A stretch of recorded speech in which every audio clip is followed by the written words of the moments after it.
muru ababakrin falyusalli linnas. Yace da Hausa mu ce akul ke dai ku je ku umarci Abubakar ya ja mutane sallah. Wato yana karfafan maganar shi, lalle ku dai mutanen Yusufa ne. Kun san mutanen Yusufa ko? Wato kaidi, ƙulle-ƙulle na dabarun mata, domin ta sanya mata su zo, ta sanya sayyidina Yusuf ya yi ado ya zo ya wuce a gabansu, kuma ta ba su wuƙaƙe da nama abin yanka, kuma ta ba su abin kallo a gabansu. Ya zo ya wuce ta gabansu, tunda suna ta mata tsegumi a cikin gari, ita ma za ta rama. Suna kallon abin kallo sai na Yusuf da ya zo wucewa, suna mamakin halittar shi, suna cewa hasha lillahi ma haza bashara wa kunna hasha lillahi, wato kai wannan ba mutum bane, wannan mala'ika ne mai girma. A hannun lokacin wa qatta'na aydiyahunna, kuma suka yayyanke yan yatsunsu da wuka. To wannan duka kunga shi ne abin da ake nufi da sawahibin Yusuf, wato masu shirye-shiryen abubuwa. Me za mu ce da Hausa, makirci kenan?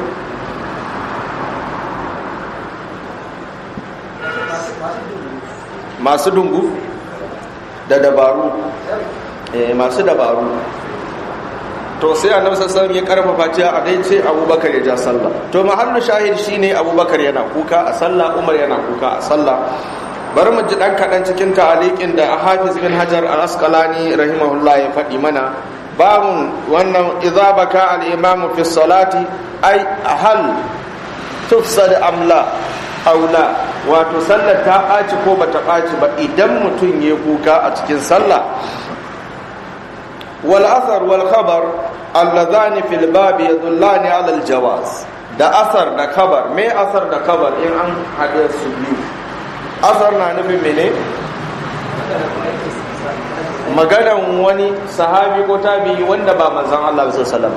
Kabar kuma fa na nufin na manzon Allah sallallahu alaihi wasallam. Shine ne aka ce asar da kabar. Amma in aka kawo ɗaya yana shafe duka sauran. In aka ce asar, al'asari ana nufin mai bin asar, mai bin hadisan annabi sallama da kuma ayyukan musulman farko. Amma in an kawo su biyu to shine sai a rabe. To shine malai yake cewa da asar da kabar din dukkanin su yadullani alal jawaz, sun nuna ya halatta kai kuka a cikin sallah kenan. wa an shabi wan nakai wa thawri, duka malaman nan uku suka ce annal bukaa yufsid as-sala, kuka na bata sallah. Ja imam Sha'bi da kuma Nakhai da Thawri, Ibrahim an-Nakhai da kuma Sufyan al-Thawri, dukkaninsu suna gane kuka na bata sallah. wa al-malikiyya wal hanafiyya in kana li dhikri an-nari wal khawf lam yufsid. Su kuma suka sa kaidi a malikiya da hanabila da hanafiya, idan kukan a sallah na tuna wuta ne, cikin nan naka da kake kula da shi za a wurga shi cikin wuta tana ci, ko ɗaki mai zafi ka kasa kwana a ce yau mutum an wurga shi wuta, ƙwaƙwalwarka ta razana ka ji kana kuka, suka ce wannan babu ne, ba ta sallah. Kenan in ba wannan ba ne ba irin na ibn al-Juzi mai ba mu labarin wani minimami nan mai kuka a sallah, ya kasa ci gaba da sallah, yayi gaba yayi baya, yayi gaba yayi baya, yana ta maimaita wata aya yana mata kuka, kuma ayar cewa take yi yas'alunaka 'anil mahid qul mene huwa adha fa'tazilun nisa bil mahid, suna tambayanka game da mata masu haila, ka ce musu wannan kazanta ne, ba a taba su, ba a jima'i da su in suna haila. fatazulun nisa, ku nisanci mata wurin jima'i in suna haila. Yayi gaba yayi baya, kuka kawai yake akan aya. Dama ai sunan littafin ya gaya mana irin limamin ko akhbarul humqa wal mughaffilin, wato labarin wawaye daga falallu. To wawan liman daga falallan liman kenan. To kaga ko a malikiya sallar shi ta baci kenan, saboda ba zikirin nari bane wannan ayi, ba wani maganan wuta a ciki. Dan an tambaye ka kan sha'anin hukuncin mata kan haila, an ce kar a kusance su, me abin kuka a ciki misali?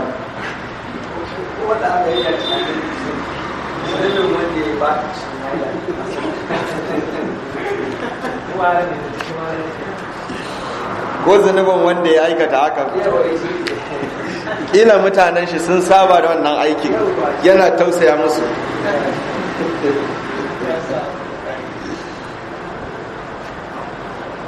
Zai yi akwai na ban ji ba, ila mata ɗaya yake da shi, to sai ya kuka.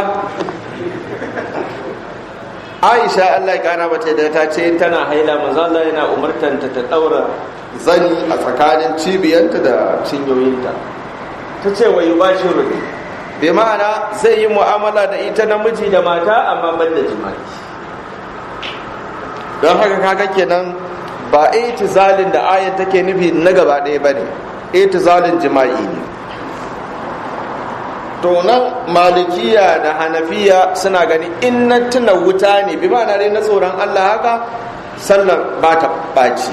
Wa fi mazhabin shafi'i, amma a mazhabin shafi'i ya salasatu auja, zantuka har kala uku. Asafuha, in ka dauki mafi inganci shine in zahara minhu harfani afsada wa illa fala. In yayi kuka har harafi biyu suka fito, to sallah ta ɓaci a masabar shafi'iyya. In kuma harfa biyu ba su fito ba, to babu laifi. Za ku iya ba misalin kukan da zai fito da harafi? Yawon kuka mai sauti, ko da irin kuka mai sauti, idan har ya zama ya fito da wani harafi, to shine su a shafi'iyya suke gani sallah ta ɓaci. Amma bai fito da harafi har biyu ba, shi ma yin harafi ɗaya fito da shi ba laifiya, bayan ya fito da biyu kenan suna ganin sallah ta ɓaci. Hukuncin farko kenan. Sai hukuncinsa na biyu, dan shafi'iyya na da zance uku.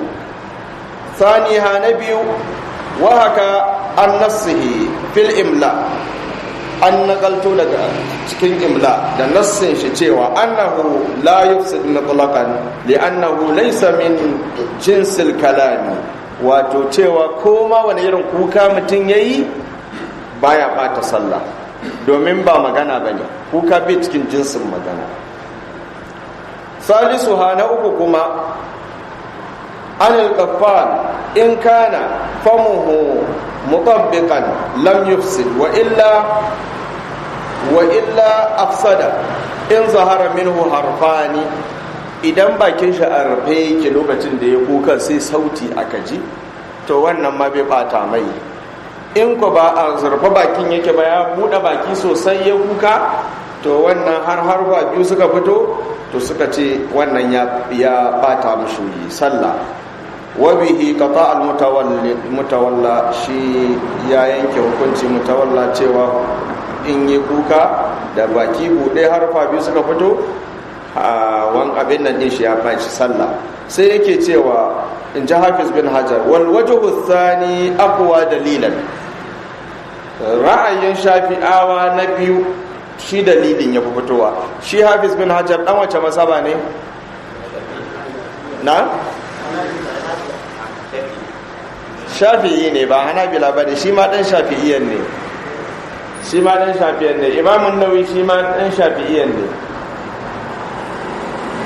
Ana samun muhaddisuna cikin Shafi'iyya, amma muhaddisuna sun fi yawa a masabar Hanabila.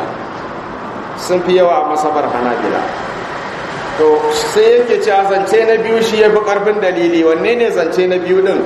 Shi ne inda ake cewa wannan wato sallan shi ba ta ɓaci ba mutlaqan li annahu laysa min jinsil kalam, domin ba magana bane, kuka ba magana bane. Don haka dai a takaice kuka bai bata sallah, a zance mafi kyawu kuka bai bata sallah, kuma shi ya rajjaha. Sai ya ce mana fa'idatun, ga wata fa'ida sai ba mu, cewa wasu jama'a sun yi itlaqin taswiya baina dhahik wal buka, cewa ko kuka ko dariya abu ɗaya ne a sallah.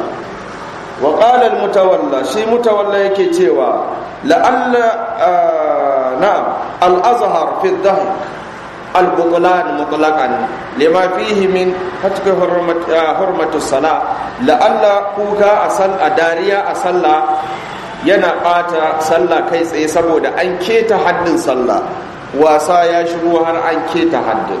Wa hadha aqwa min haythul ma'ana, yace wannan shi yafi karfi ta gefen ma'ana din, cewa dariya ta fi muni akan kuka. Wallahu a'lam, yace Allah shine mafi sani. Amma yace akwai wata fa'ida ko cikin zance yake cewa an ruwaito annabi sallallahu alaihi wasallam da kanshi yayi kuka a sallah, inda yake cewa وفي الباب حديث عبد الله بن الشخير يتي رأيت رسول الله صلى الله عليه وسلم يصلي بنا وفي صدره عزيز كعزيز المرجل. من صلى الله عليه وسلم صلى أكرجيش أكوي واتو عزيز المرجل كمان أدور تكوينيا أنا دفع بنش إن يتوسع ذاك جيانا كركركركر يانا أنفوكا يانا صوتي. To haka aka ji kirjin manzo Allah sallallahu alaihi wannan lokacin yana kuka a cikin sallah shi ma, wato kuka na tsoron Allah haka, wanda zaka ji kirji yana sama yana ƙasa. Sai ya ce minal bukai, saboda kukan da yake yi. Rawahu Abu Dawud wa Nasa'i wa Tirmidhi fi ash-shama'il wa isnaduhu qawi wa sahahu Ibn Khuzaimah wa Ibn Hibban wal Hakim, duka in ji Hafiz bin Hajar Asqalani. Kuka a sallah inda tsoron Allah ne abin yabo ne, amma in ba tsoron Allah bane wannan ba a so, zai iya bata maka sallah. Amma agalabin kuka mazannin shi a cikin sallah tsoron Allah ne. Su al-Imam Ahmad bin Hanbal saboda karfi na ikhlasin su a cikin mu'amala, kuka kan zo musu ba ma a sallah ba, suna zaune ko ana karatu ko ana fatawa ko ana wani abu, amma baya so a san yana kuka. Sai ya tashi ya shiga gida ya ce ka wannan murar ta yi tsanani, wato ya batar da tunanin mutane a mura ce kawai, mura ce ta yi tsanani, amma ba wai kuka ba ne, saboda ba yi da alaka da mutum, ko ka sanya kuka ko baka sani ba, bai ganin da amfani. Allah ne ke so ya san cewa ya yi kuka domin shi. Kuma cikin mutane 7 da za su shiga inuwan Allah ranar kiyama, ran da ba wata inuwa sai wannan inuwan, akwai mutumin da zakarallah fi mene wa fadat aynahu, ya tuna Allah a keɓe har idanuwan shi suka yi hawaye. don haka yana da kyau mu cire wannan rashin atifa na jikinmu, mu bakaken mutane, mu sanya atifa a jikinmu, ya fi alheri. Ka zauna kai ta tunanin zunubanka, kai ta tunanin rana na zuwa ba, wattaqu yawman turja'una fihi ila Allah, ka ji tsoron yini. Ayar ƙarshe kenan da ta sauka a Qur'ani a zance mafi inganci, tare da sabanin malaman, amma zance mafi inganci wannan ne.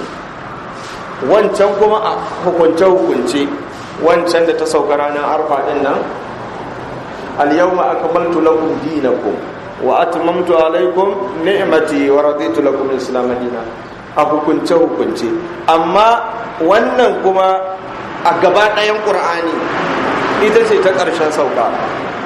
Ku ji tsoron wani yini wanda turja'una fihi ila Allah, a cikin wannan yinin za ku koma ga Allah.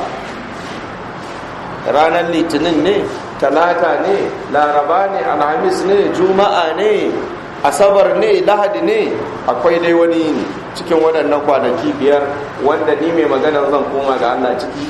Haka kuma akwai cikin waɗannan ranakun kowa cikin ku zai koma ga Allah cikin ranar da Allah ya zaɓa mishi. Ka ji tsoron wannan yini. Aiki ya ƙare kuma, ba wani abu da za ka ƙara amfanar da kanka da shi sai dai sadaka jariya. Idza mata bina